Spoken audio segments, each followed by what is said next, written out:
Hello, I'm the Dapper Man, and this is going to be my review for Sonic the Hedgehog.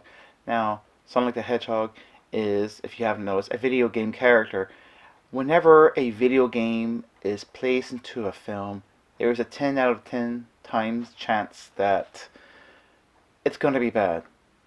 And this film may actually do it. This film may actually present itself as a good film, which could be a shock. Now, as for myself, we grew up with Nintendo. We were a Nintendo family. We never had the Sega console. We never had the Sega system, so I never really played any of the Sega games. If I had to play a Sega game, I had to go over to a friend's house as a child or somebody else's house. I forgot who it was. And we played the Sonic game because they were so tedious and so in my face, like Sonic is better than Mario. I will still fight that to this day, that Mario is better.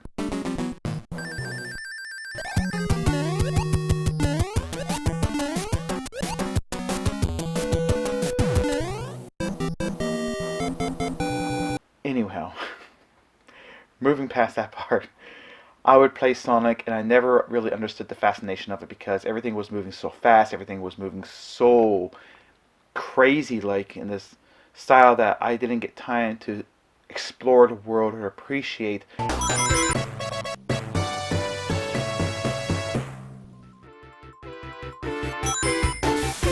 All I know is that it does has great vibrant colors and sounds, and so you would expect that for a film, which was quite shocking when they made the movie. This has been like what, year number 2 now, last year or year and a half ago. I even did a rant on the movie poster how bad that looked, and it was so dark and it was unnecessary and was complete odd choice to make a film that's so bright and colorful of a video game to make it so dark theme, and whatever that character looked was nothing like a Sonic. It was like, I don't know how to describe it. I'm just glad that this is the first time actually I heard of it, that a studio listened to its audience. That's a good thing, and that's, I believe, a reason enough to actually go see this film.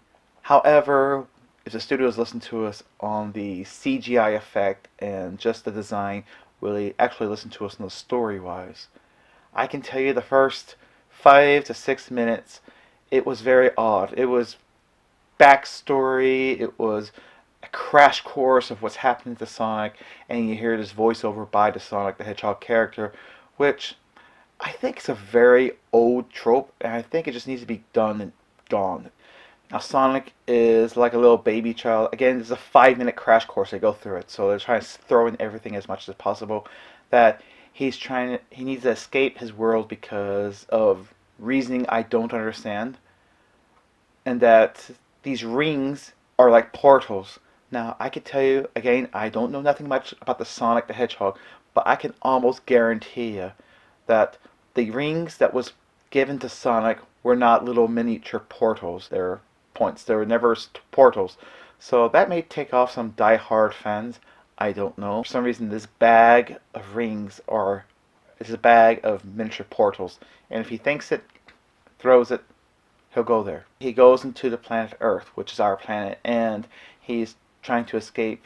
His speed never changes. He's always extremely fast, and he's always talking about how much he's impressed with his own speed, which it gets old very quickly. Sonic accidentally causes this power outage through running so fast that he just wipes out electricity for pretty much the West Coast, and that's another part that doesn't explain very much. It explains how the small town has no electricity because of him, but it shows that almost the entire West Coast of California had no electricity.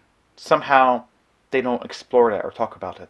In fact, there's no outrage, there's no riots, there's no nothing, but sure is a great thing that everybody's cell phone is still working and fully charged. So the government hires Dr. Robotnik, which is played by Jim Carrey, and I have to say, he is the best thing about this film.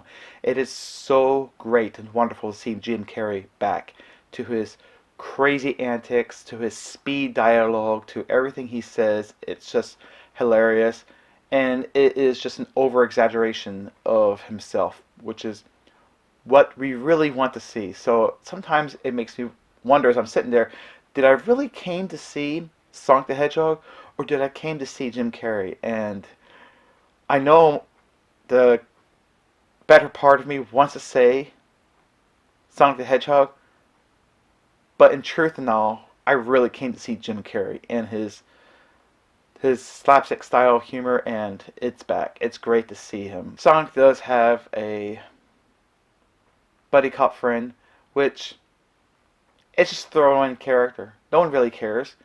I never bought into the whole friendship thing. I never bought into the relationship thing. I never bought into anything that was with this buddy cop friend.